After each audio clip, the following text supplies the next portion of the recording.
ભાઈ હજુ FIVSCમાં હતા ત્યારે એમના લગ્ન થયા હતા અને અમારું સંયુક્ત કુટુંબ હતું અને અમે બધા એક સાથે એક જ ઘરની અંદર રહેતા હતા, 4 ભાઈઓ 2 બહેનો અને બધા. અને ભાભીએ અમારું માતાજી તરીકે અમારું ધ્યાન રાખેલું છે.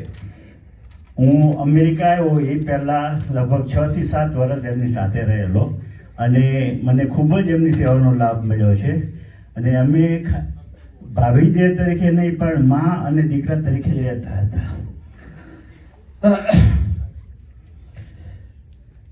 આજના આ દિવસે અમારા કુટુંબી શ્રી ભાભીને ગુમાવવાની સાથે અમને ખૂબ જ દુઃખ છે, પરંતુ ભાભીએ પોતાના જીવનનું ખૂબ જ સુખથી પસાર કરેલ છે અને એ બાબતનો પણ અમને આનંદ છે. ભાભીનો જન્મ અમરેલી જિલ્લાના નાનકડા ગામ ચાંદગઢમાં માતા રળિયાતબેન અને પિતાશ્રી ગોરધનભાઈને ઘરે માર્ચ 31, 1945માં થયેલો હતો. હાલમાં એમની ઉંમર 80 વર્ષની હતી. 4 ભાઈ અને 3 બહેનોની ઉંમર મુજબ તે 4થા નંબરના હતા. હાલ એક નાનો ભાઈ જગદીશ અને નાની બહેન ચંપા મુંબઈમાં હયાત છે. પેરેન્ટ અને અન્ય ભાઈ બહેનોનું હાર્ટ એટેકમાં જ એમનું મૃત્યુ થયેલું છે. લગ્ન 1965 અમદાવાદ ખાતે થયેલ અને તેના મોટા પરિવારમાં વહુ તરીકે આવેલ અને નણંદ અને નાના દીકરાઓની ખૂબ જ કાળજી અને જરૂરિયાત વડીલ તરીકે તેમણે નિભાવેલ હતી. તેઓને 3 દીકરા છે, જે પૈકીનો મોટો દીકરો રવિન્દ્ર સાઉથ કોરિયામાં ડાયમંડ બિઝનેસમાં છે, જેનો દીકરો અને દીકરી ડૉક્ટર છે. અન્ય દીકરા શૈલેષ અને જયેશ બિઝનેસમાં છે, જેના દીકરા દીકરીઓ અહીંયા ખૂબ જ સેટ છે. અમારા ભાભીમાં તેમના 6 ગ્રાન્ડ કિડ્સ અને ગ્રાન્ડ મધર હતા અને દરેક ગ્રાન્ડ કિડ્સ અને તેમનું બાળપણ દાદીમાના સાનિધ્યમાં જ નિભાવેલ છે. તેથી દરેક બાળકોને દાદીમાના ખૂબ જ પ્રિય હતા. આવા સુંદર અને કાઇન્ડ દાદીમાને ગુમાવવાનું અમને ખૂબ જ દુઃખ છે, પરંતુ ભગવાન આગળ કોઈનું ચાલતું નથી અને ભગવાન એમના આત્માને પરમ શાંતિ આપે એવી આપણે સૌ પ્રાર્થના કરીએ. Thank you for attending. Sarda Patel was born March 31st, 1945 in a small village in Amriti district to her loving parents who are no longer with us. She was 4th among 7 siblings, 4 brothers and 3 sisters. Today, her younger brother and sister reside in Mumbai. In 1965, Sarda married Haribai, the love of her life in Ahmedabad, and became the eldest daughter-in-law to a large family. She embraced this role with grace and responsibility, caring for her younger sister-in-laws and brother-in-laws as if they were their own children. She nurtured the family with warmth, love, and dedication. She was blessed with 3 sons, her eldest Ravindra, followed by Salish and Jayesh. All 3 were very loved and well-established businessmen. Sarda Ben was a beloved grandmother of 6 children, each of whom were fortunate to grow up with her loving presence. She was proud of how successful each individual one of them has become. She was their guiding light, their comfort, and their biggest supporter. Every grandchild held a special place in our hearts and in her home. Her passing at the age of 80 is an immeasurable loss to our family. She was not just a grandmother, but a part of our family's soul. Her love, wisdom, and kindness will forever be cherished, and her absence leaves a void that will never be filled. We want to express our warmest heartfelt gratitude to everyone who came to celebrate her life today. Your presence, support, and kindness during this time means more than you will ever know. She would have been deeply touched and grateful for each one of you taking the time to honor and respect and pay your respects to us and her. Your love and support have brought us comfort, and we sincerely appreciate from the bottom of our hearts. Thank you for coming.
She was fully put together. She had countless purses, jewelry, hair pieces, even a little brush. Sometimes I would still paint her nails. Like Dada said, she did so much shopping in India. She wasn't that traditional ba that wore saris. She wore a pant shirt. She carried herself with grace, with elegance, and with a sparkle that never dimmed. Whenever we came back from college, the only thing any of us grandkids would want is her mutia and bagarundai, and nobody can make it better than her. Every birthday of all of ours, she would leave us voicemails wishing us happy birthday. And now that's the only voice recording we have of hers. I once asked her, Ba, you're married to such a respected man in the Indian community. Dada's a big deal. He's very popular. How does that make you feel? You're his sidekick. And she blushed and she started to say, Nikitan khabar na thi, Dada agar che mari lide. She spent a lifetime being Dada's greatest support, his partner, and the quiet force behind his success.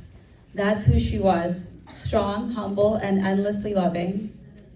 Ba and Dada would have a daily episode. Whenever they would go somewhere, Ba's ready on time, Dada's late as usual, and Ba's literally yelling and pushing him out. She would call me and she'd say, Nikitan, khabar nathi tha Dada sabha kyun hue? Tara 1 hour extra early kyun pade ne?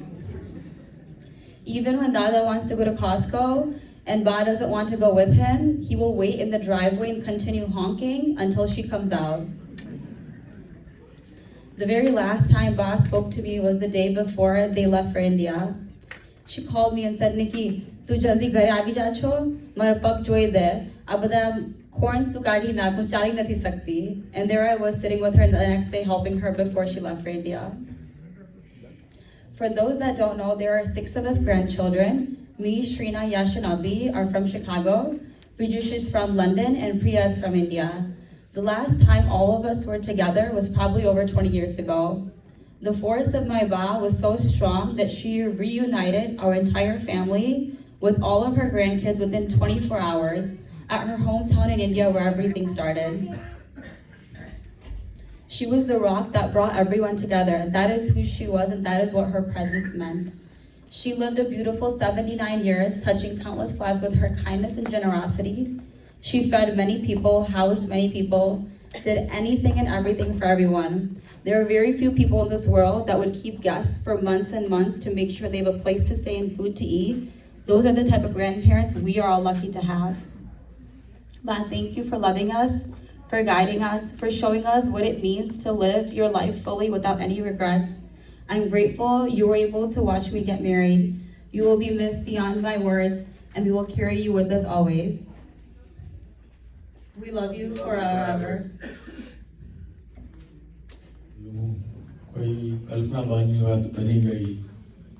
દર વર્ષે અમે વેકેશનમાં India જતા હોઈએ છીએ. આ વખતે પણ ગયા દર વર્ષે જે બંને મારા કાર્ડિયોલોજીસ્ટ પણ અહીંયા હતા એ બધાના ક્લિયર્સ લીધા હતા, બતાવ્યું હતું, કોઈ જાતનો કંઈ વાંધો નહોતો. પણ ન જાણે જાનકીનાથે કાલે સવારે શું થવાનું છે.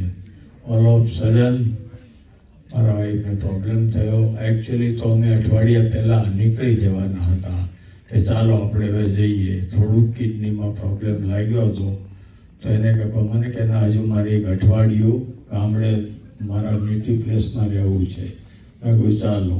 હું માયાભાઈને ત્યાં લગ્નમાં ગયો અને પછી બીજે દિવસે મારી સાથે ન આવી અને અમે લોકો અમારું વતન મોરજર છે ત્યાં ગયા, ત્યાં રહ્યા, બધું રહ્યું. છેલ્લે દિવસે થોડુંક બ્રિધિંગનો પ્રોબ્લેમ લાગ્યો તો અમારા જ મિત્રની હોસ્પિટલ અમરેલીમાં છે સિવિલ હોસ્પિટલ, બધાને ખ્યાલ હશે કે એમાં આપણે એક અદ્યતન એક એમ્બ્યુલન્સ વાન, આપણે કાર્ડિયક એમ્બ્યુલન્સ વાન ભેટમાં પણ આપી છે આ સંસ્થા દ્વારા.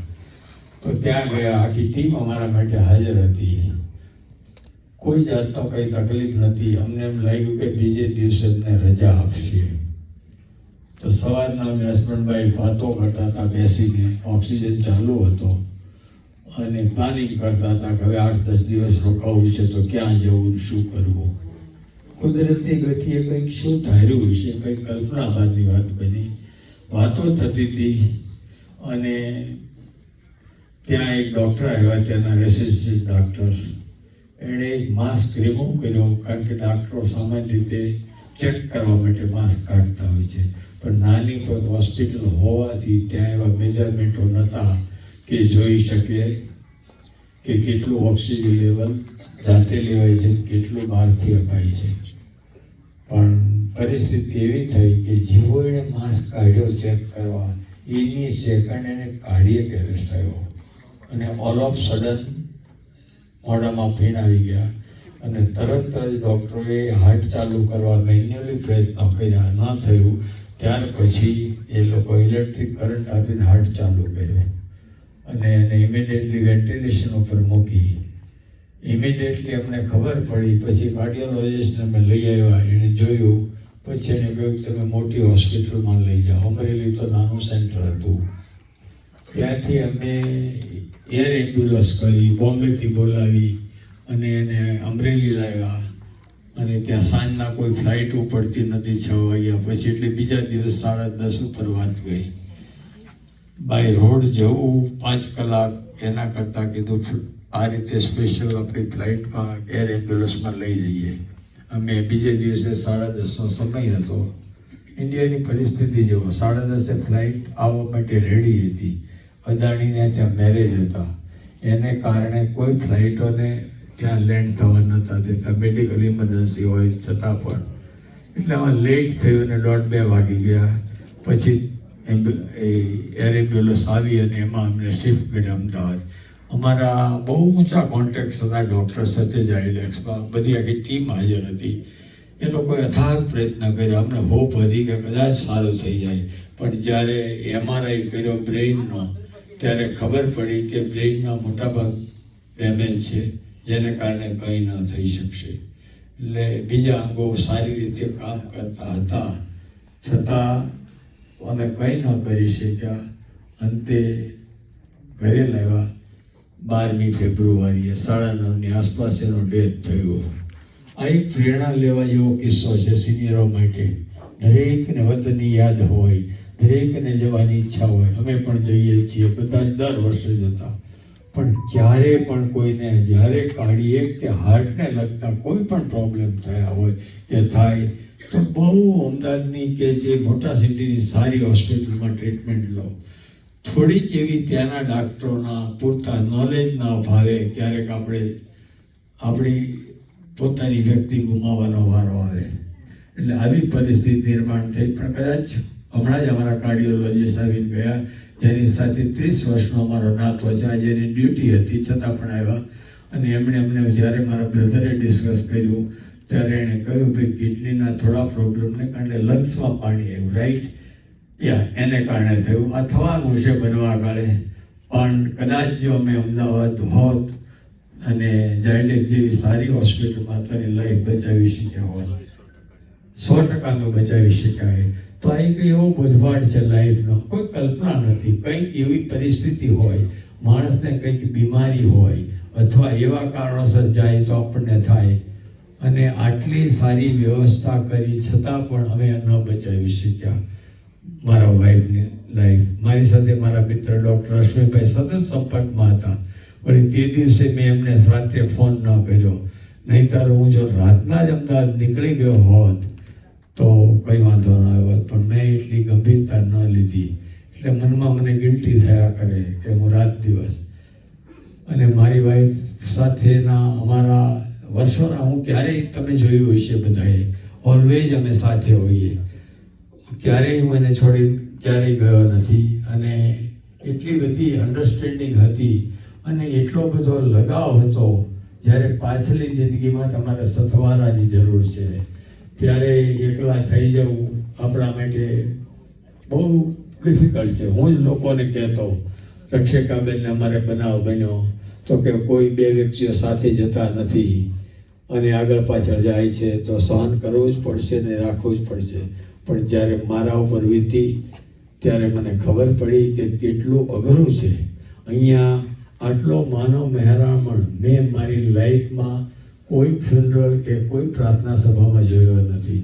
સતત 1.5-2 કલાક સુધી આપણે કન્ફ્યુઝન નોન સ્ટોપ બધાએ શ્રદ્ધાંજલિ માટે આવ્યા.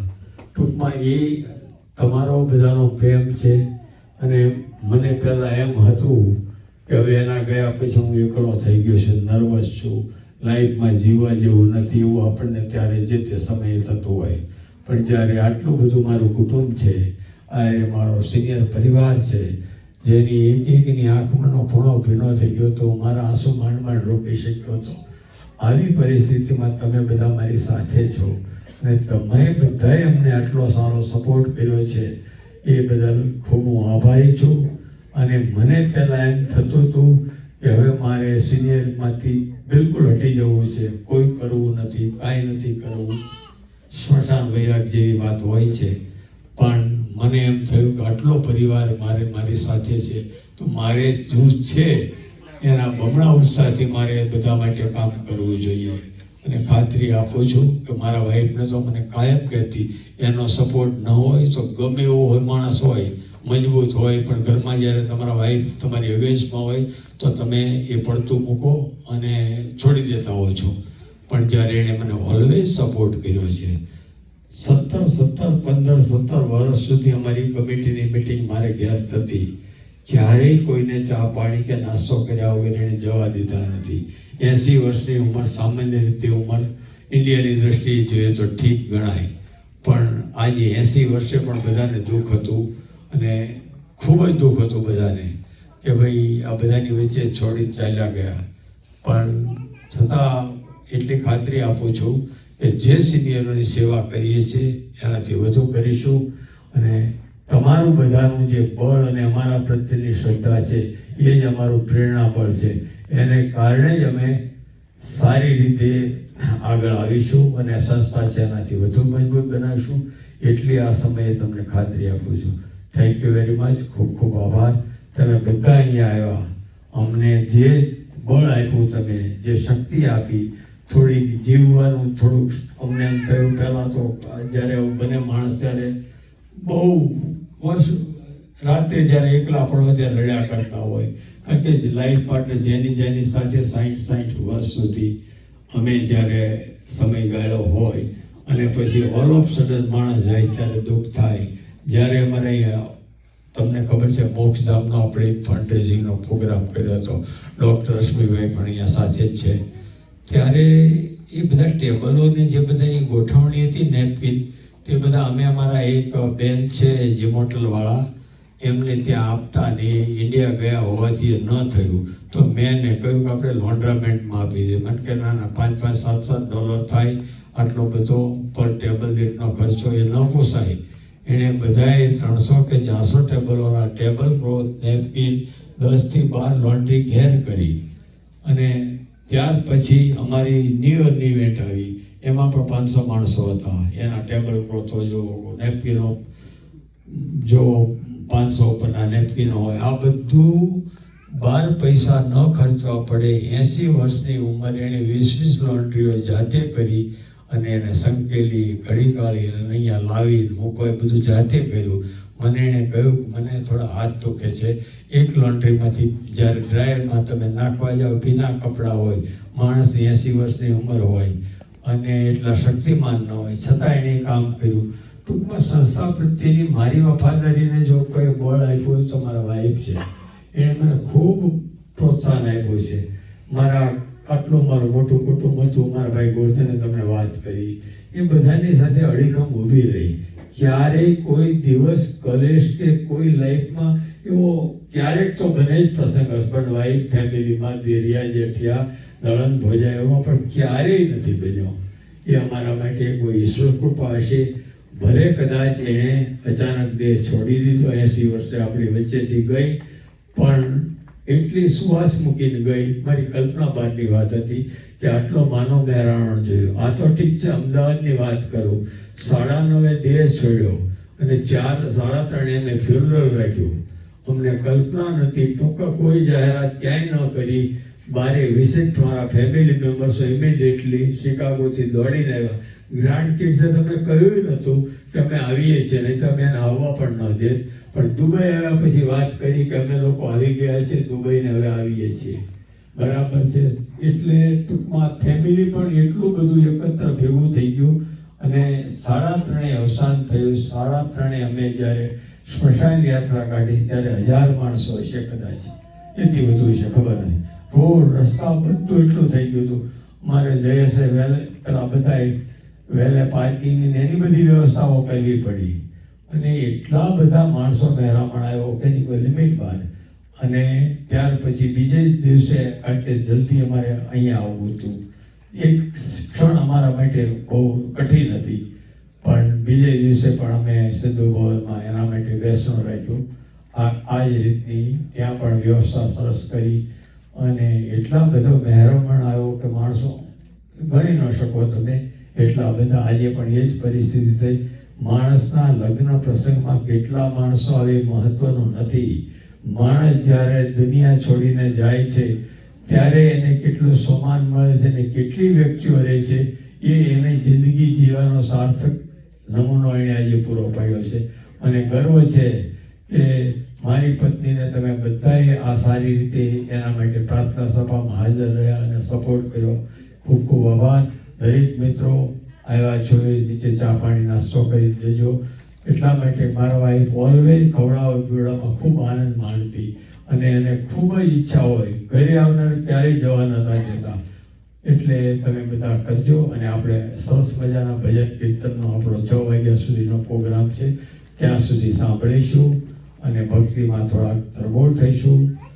એટલે એટલું કહીને વિરમું છું. જય શ્રી કૃષ્ણ. ખૂબ